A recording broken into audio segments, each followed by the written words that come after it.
Hey, I'm Joyel Crawford, and I'm here to help you break balance and learn how to find harmony in your work and life. This is a photo of me making the most of my work-life balance while working remotely. I had just received my 8th or ninth promotion. I was making a huge impact on the lives of thousands of employees and customers. I was leading a team of 13 and raising their morale and internal brand. And I was managing my career like a champ. But in reality, it was like my career was managing me. And to others, I looked like I had my act together, but I created a career development program and they even mirrored it after me, but I was being all things to all people.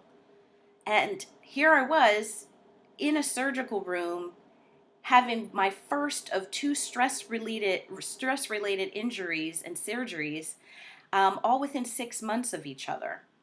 And after 24 hours after that surgery, I was attending a conference call for my team because I didn't want them to think I had abandoned them. I mean, after all, that's what resilient leaders do, right? That's how we face adversity. What I didn't know is that the more that I worked hard to make a name for myself, I was damaging the very vessel that I needed to help make a difference. My life wasn't my own anymore. And I believe that if we're not careful, that as we're climbing this career lattice or ladder, especially now during these challenging times, we're going to start running ourselves into the ground without even noticing it. And that's not the point of why you've worked so hard to where you're going, right? So I thought I was winning in work and life balance. But in reality, there's no such thing as balance.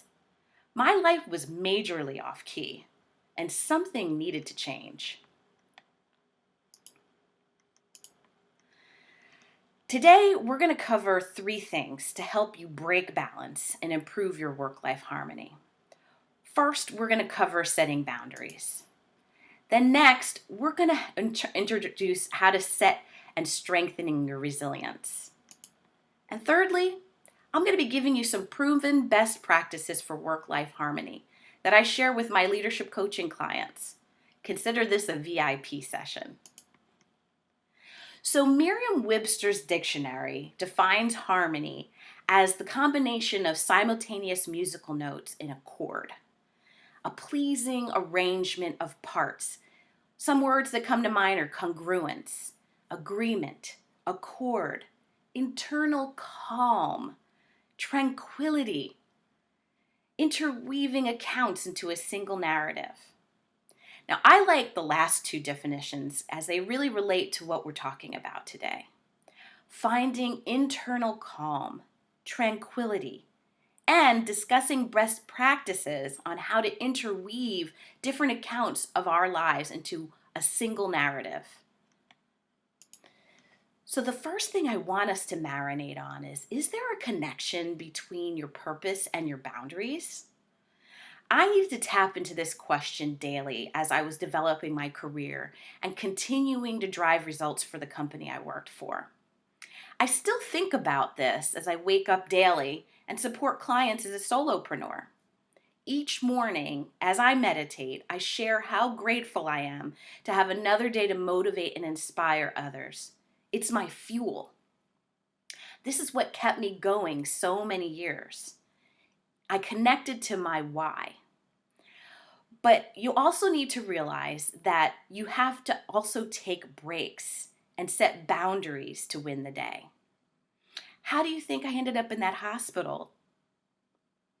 I was being all things to all people except for myself.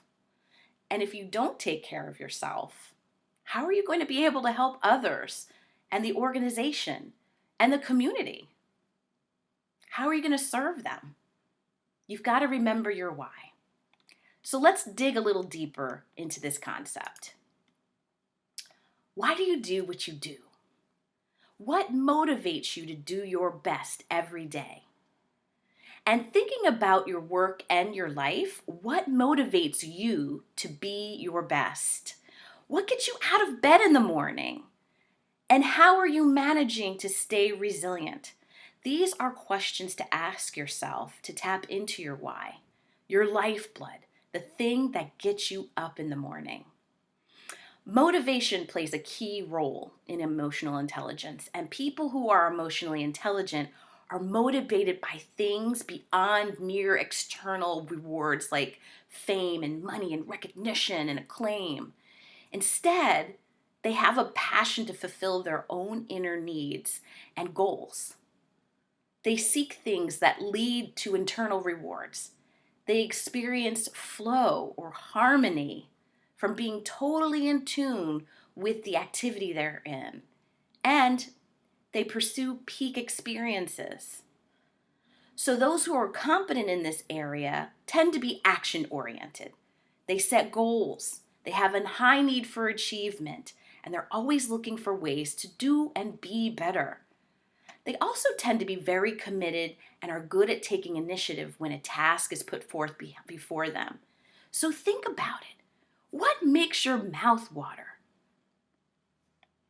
And as you're thinking about it, how are you showing up?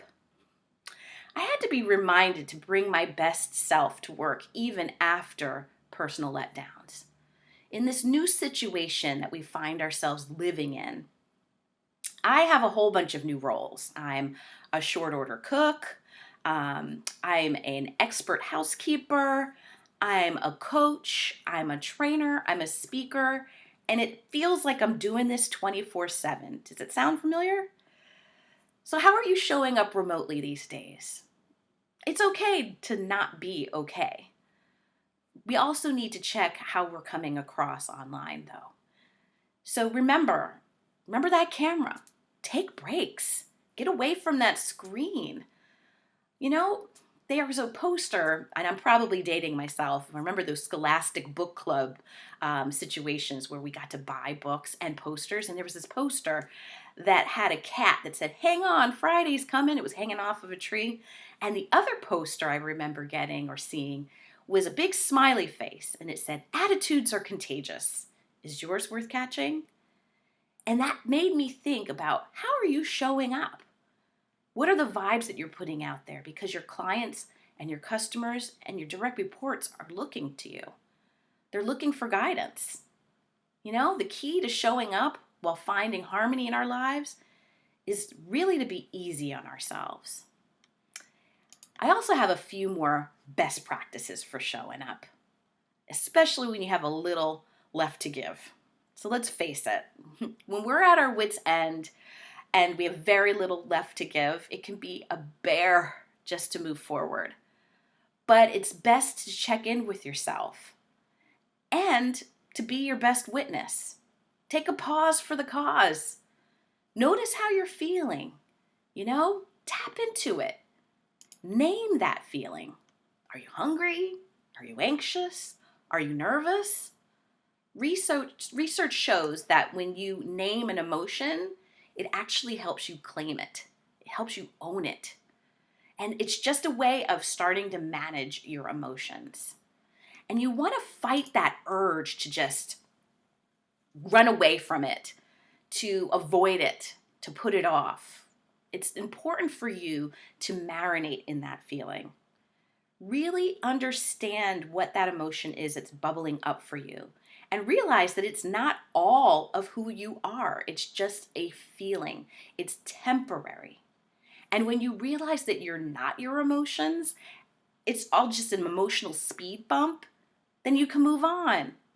But please don't avoid it. Fight that urge to suppress or ignore what you're feeling. This is really the time to be gentle with yourself and give yourself some grace. You're holding space to feel your feelings and validate how you're responding to those challenging circumstances. This is really important, especially during these times. And it's really important to accept and acknowledge and ask yourself, what do you need right now?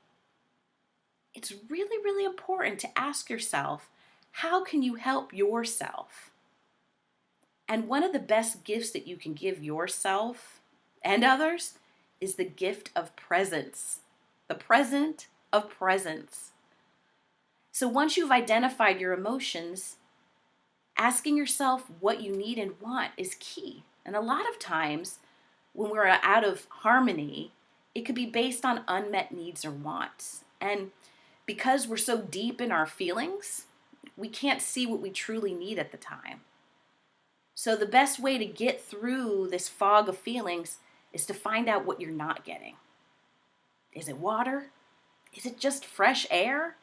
Is it just a moment between, homeschooling your kids and doing what you're doing and serving and supporting your clients?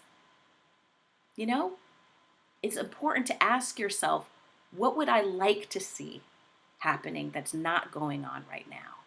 It could be something as simple as eating. All right, so become aware of taking ownership. Once you've identified those needs, ask yourself, when do I need to do this? And the answer should be right now. You've got to put yourself first. It's not selfish, it's selfless. So here are some tips. Keeping it real with yourself and with others is first starting to know when to say when. Being able to monitor and control your emotions. Have you ever heard someone say that they're gracious under pressure? Well, this is having the ability to control your emotions and adapt to the changes that are out there. And how you're keeping up with yourself and the team when they're moving in the right direction. Knowing how to manage how you feel and knowing when and how to do that, where to express your emotions appropriately, that's when to say when. Our egos are going to be put to the test daily. I think another way to do this is to know when to say no. No is a complete sentence. A wise person told me once that no is a next opportunity, but it's also a complete sentence. There doesn't need to be any extra afterwards. And this is important because it's important to set the boundaries. And I'm not saying say no to everything, but think about it. You've got to take care of yourself before you can take care of others. And trust yourself. You've got this. You've been through harder times. So recall what you've been through already. Refer to that. Tap into that. And most importantly, you want to be good to yourself. Really, really be good to yourself. As a solopreneur, I'm very intently focused on my clients. 100% focused on my clients. But I understand that if I'm going to bring my best every day, it starts with me. My clients they got on my calendar first. Always. They get first dibs on my calendar. And since I know I put my calendars first, I developed Client X time. And this client is one of my most valued and trusted clients because Client X is me. My business has 3 KPIs. Grow revenue, obviously, right?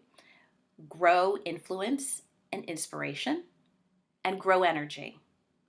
If one of these KPIs are off, then I'm not meeting my goals. By weaving my intention of building my work-life harmony into my results, I can stay focused on making sure that I'm taking care of myself. Remember this, you can't drink from an empty cup. And you're no good to yourself if you can't be good to yourself. You're no good to others if you can't be good to yourself first. So how can you continue to be good to yourself? Well, it starts with resilience. I made harmony and energy a part of my business plan, part of my key performance indicators. Why is it important to have harmony? Well, 1, it helps reduce the stress. And in these days, we definitely need that. Secondly, it helps minimize burnout. And thirdly, it makes your resiliency muscles much, much stronger. So, 2018, I'm going back 2 years ago. It was before my 1-year anniversary. I had lost an uncle. I lost my dad. My client base increased exponentially. Work started going nuts. And I started to experience that work burnout again. That cycle of lack of harmony was coming and creeping in, and very little resources I had at my disposal to run a business and take care of yourself while grieving. There were very little resources on that. But I realized I needed to practice what I teach. And one of the best practices that I found in building my resilience was to get connected and stay in touch. Communication during these times of high stress is super, super imperative. Connect. Get connected. Connect to nature. Connect to your emotions. Connect to your joy. Connect to your why. Just remember that. The next thing that I thought of was calendaring and celebrating every day. Oh my goodness. It is so important to make sure that we celebrate whatever it is, whatever we made, whatever we closed or helped somebody repair. Celebrate that every day. Celebrate it with your family and your friends. Every day is an opportunity to make a difference. And that's really important because we need to remain hopeful and understand that there is light at the end of this long tunnel. And that's a huge resiliency best practice. Believing not only in yourself, but believing that we can get through this. And it's just going to take a little bit of time. But every time that I felt like I was getting stressed out, I just took a deep breath in and out, and I just remembered that I've got work to do. I'm still here. That breath in your lungs means that you're still alive and that we still need you to make a difference. So remember that. Remain hopeful. Just take a breath and remain hopeful. Another key point is to take care of yourself. Sometimes we really let ourselves go when we're in the midst of helping others. But again, we can't help others unless we help ourselves first. That also means going to the doctors, not putting off those types of proactive ways of taking care of yourself. Getting your hair washed, getting your teeth, and finding creative ways to do these things. There are so many different ways to take care of yourself. It's not bubble baths and bonbons, but just, of course, learning to know how to just be human. Be human. Be a human being, not a human doing. But taking care of yourself is so vital to build your resilience. And I know it gets in my own way a lot of times, and I'm sure you're dealing with the same thing. You need to be proactive. Stay ahead of things. Know what gets in your way. And if you are the one that gets in your own way, you need to get on your calendar and start putting things on your calendar and booking plans to take care of yourself. I create a day off, Client X day, right? We talk about Client X. Well, Client X has the full day of my attention. Remember, Client X is me or you. So make sure you're proactive. If you know that you get yourself jammed up, if you know you have a deadline due, if you know you have a presentation, be proactive, build it out, and take the time to make the time to help yourself. And remember that those little steps that you did, they count. They still count. You ever lose your device that tracks your steps, and if you don't have it on, you just think the whole day is gone to the garbage? Well, it hasn't. Those daily steps, those small steps that you took, they still count. You still walked those steps. You could have done 20,000 steps for all you know, but they still count, even though you don't have anybody tracking it or measuring it. Just remember that those small steps to your goals, whether it's locking down a new client or saying no to take care of yourself, rescheduling something if you feel like it's not the right time to meet with someone. Those small daily steps really count. And looking back and reflecting on those experiences. Harmony is due in part to and how we choose to respond to the things that jam us up. And you ultimately choose, and you end up choosing how you feel and how you're responding and how you're reacting to these experiences. Reflect on it. How did you respond? Could you have done better? Is it time to celebrate? Are there opportunities? Just think about it. I highly suggest that you take the time to marinate in your emotions. It'll be an opportunity to strengthen your resilience too. Some more best practices I'd love to share with you is to use a gratitude journal. Every day, I shared this before, but every day at 7 p.m., my alarm goes off and it asks me what I'm celebrating and what I'm grateful for each day. It could be a big client win. It could be a self-care achievement. It could be gratitude for supporting my team and my clients or myself. Being in that grateful state gives you a deeper meaning and value to everything that occurs in your life. Furthermore, gratitude leads to you to be generally happy, and it impacts the way you perform. And this is supported by science, psychology. They've researched this. They found that gratitude is strongly and consistently associated with your greater internal happiness.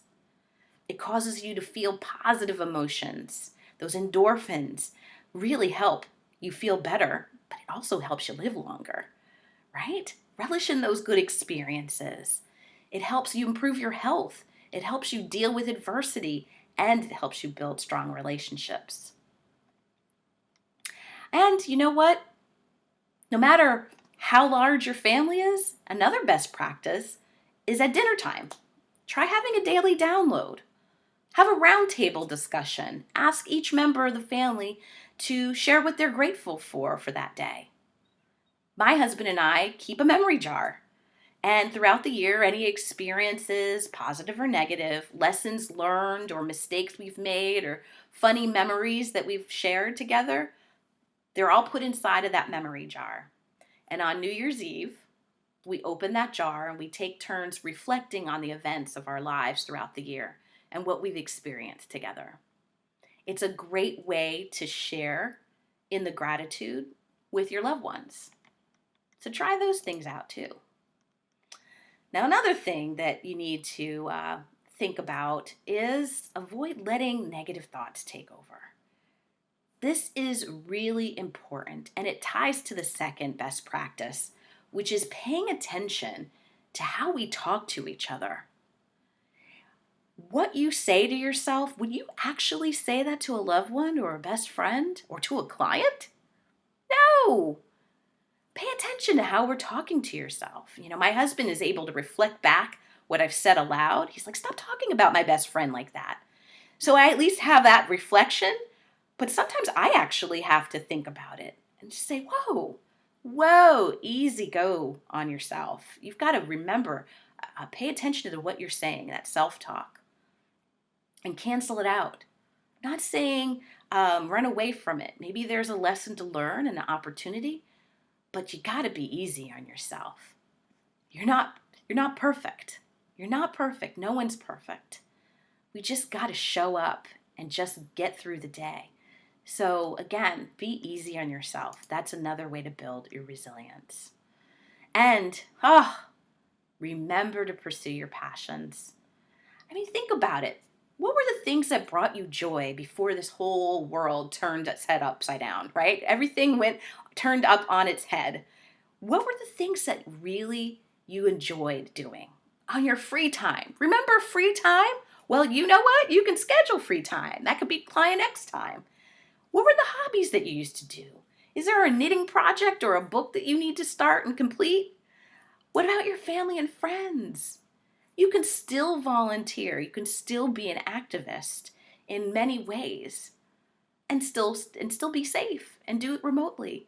Don't forget about those things that just kept your heart going. And it's really important to step back and think about those past successes and those lessons learned. Celebrate them. But not only celebrate them, but understand that those mistakes that you've made are lessons learned. There are ways that you can grow. Maybe there's some golden nugget in that mistake that you've made that can help you move forward. And those are the ways and the steps that you can use to build your resiliency. So these are self-care techniques. It's not all bubble baths and bonbons, but it's going to help you strengthen those resiliency muscles. And really, when we're weight training, practice makes prepared, and it puts us in great shape. One of the other things that I wanted us to cover is to not go it alone. And these are some best practices for work harmony. One great idea that I learned from a friend of mine is that you can create a new commute. Things aren't the way they were, right? So we've got to create a new way of thinking about it, a new approach. But I learned this best practice from a colleague, and she wanted to keep that feeling of her routine fresh, during her new workday.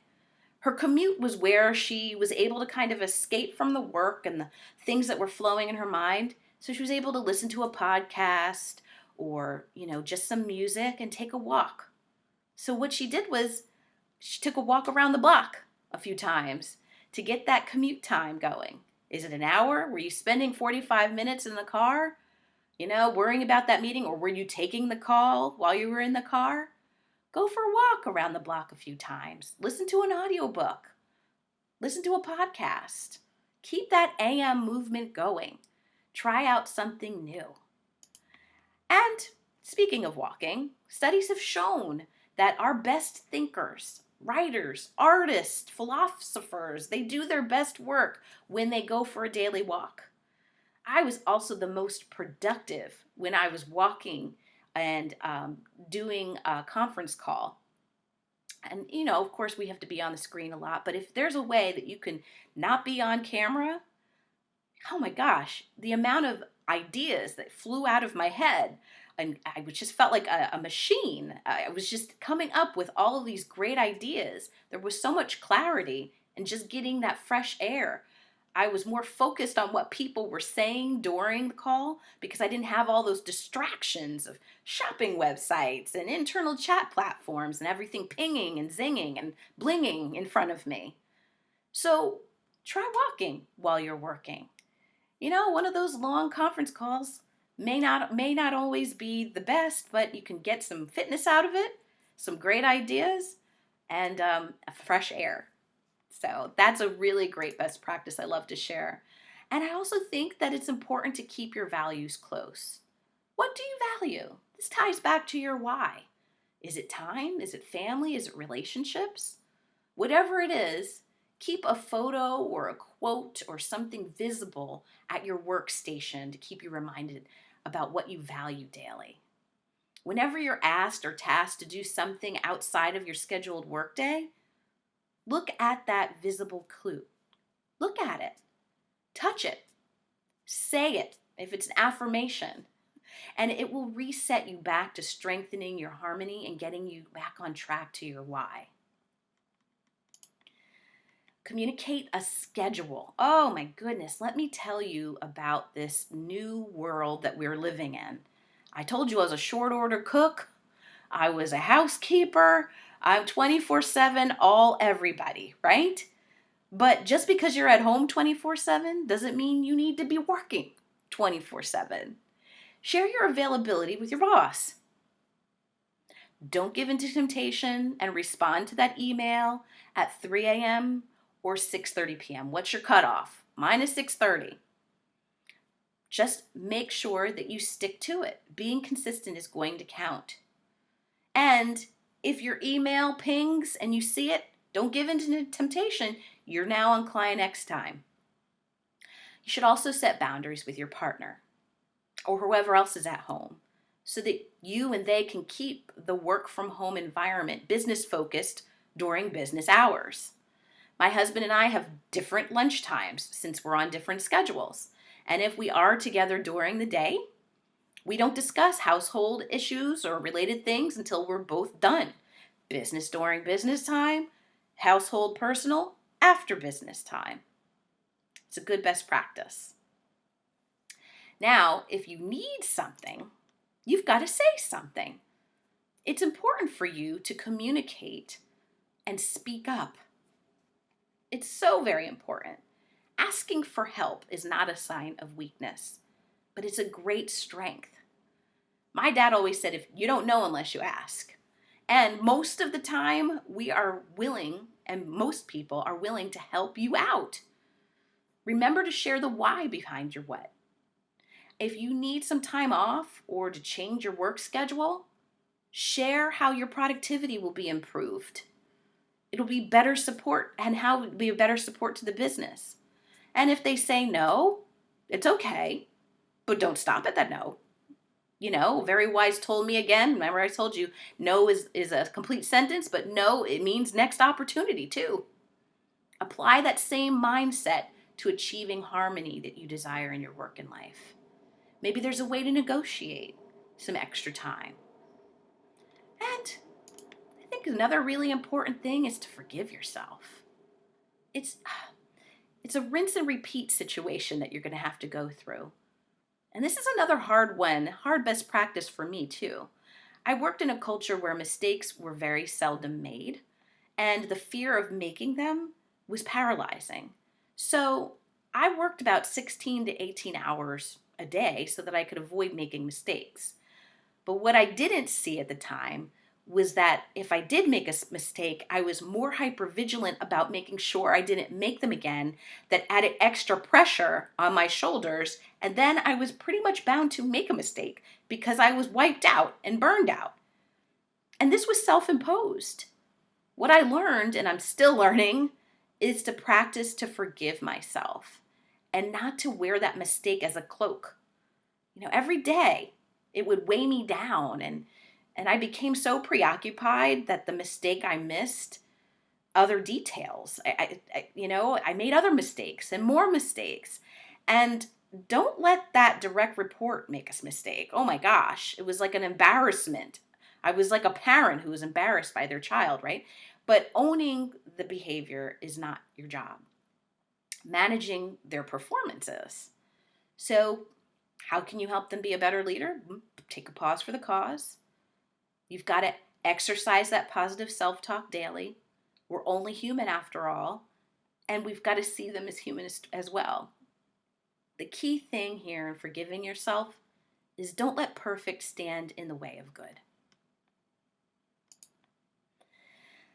This is my most favorite slide of all.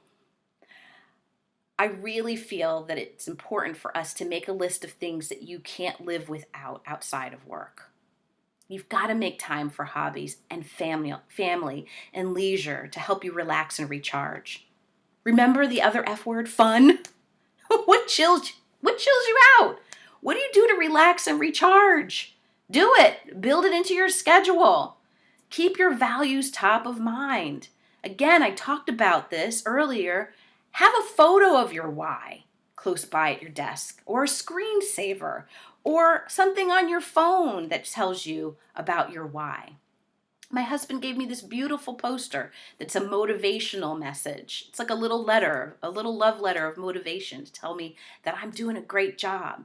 Whenever I'm feeling shaky, that's the thing that reminds me about why I am doing what I'm doing. I connect to that value. I connect to that why. So when I'm feeling out of harmony, I look at that poster, that's my North Star. Stay in touch with the things that are most important with your life. And speaking of things that are most important, it is so important now more than ever. We are so hungry for connection. We've got to create a tribe. When was the last time you connected with an old friend or a colleague? It's homecoming time, right? Or maybe it's not. Maybe it's just time for you to just have some tea and cheesecake, as my sister likes to call it, and sit down and sit still. And if someone crosses your mind and heart, this is an important moment that I think about. Reach out to them in that moment, even if it's a quick text to let them know that you've crossed their mind. You can be that port in their personal storm in that moment. And also find out how you can be your own port.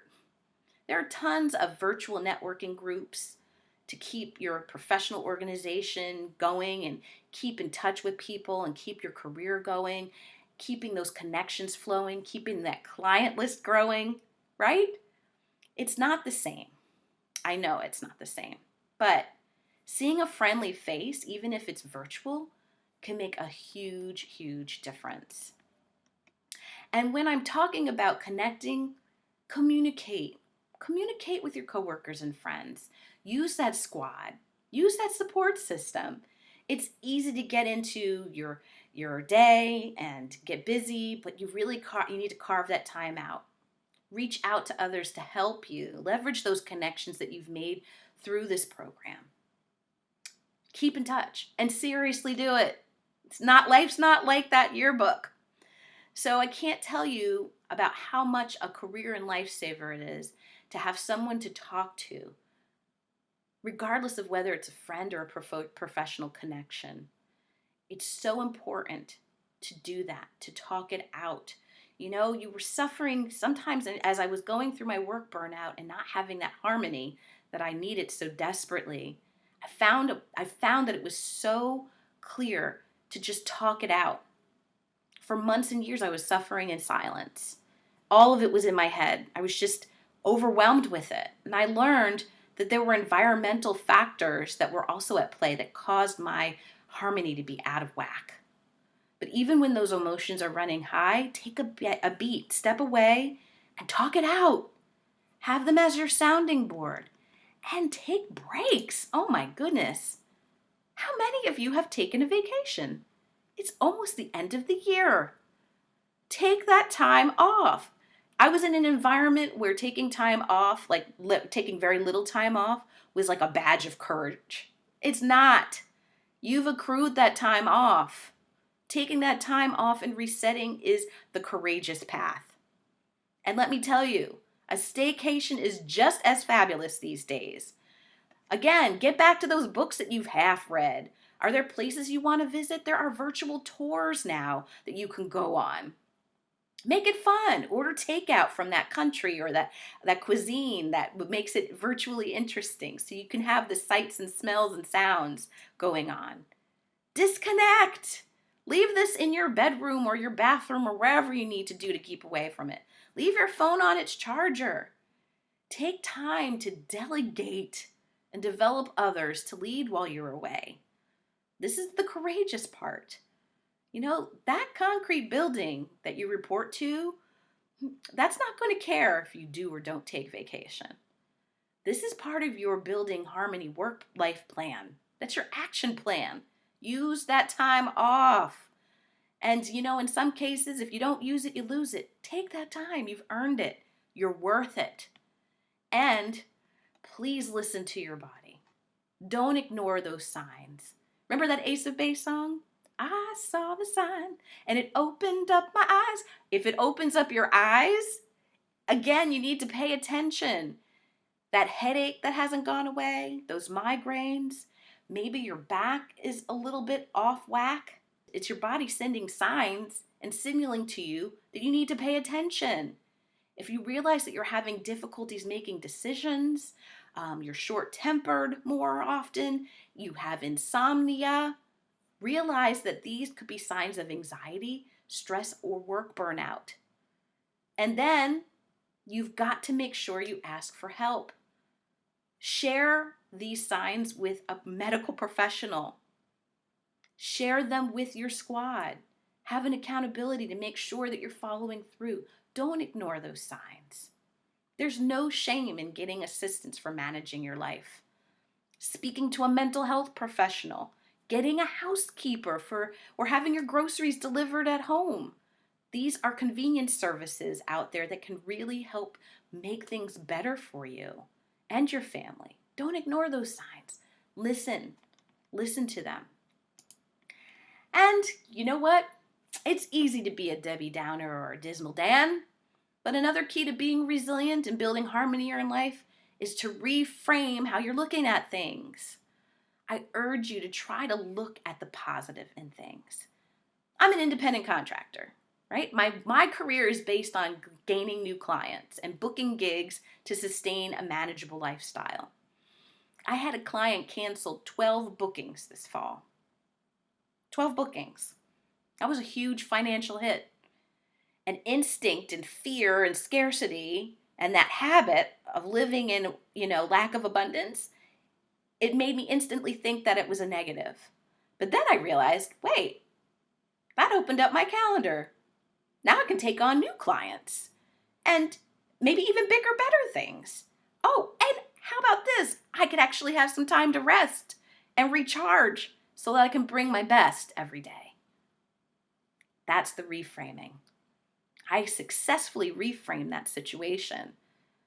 Positive self-talk may sound a little woo-woo and hokey, but it really can get you through a lot of darker days, excuse me.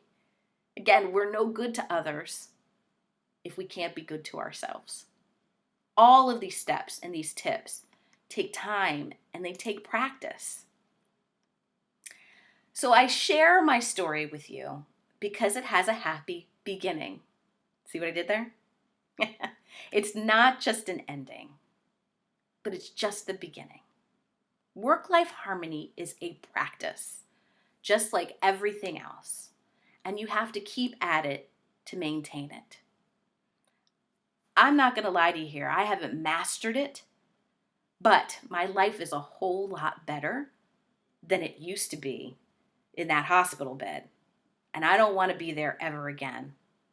And let me be clear, things can get out of tune a lot these days. But remember to take it slow, be easy on yourself, and listen. Remember that why.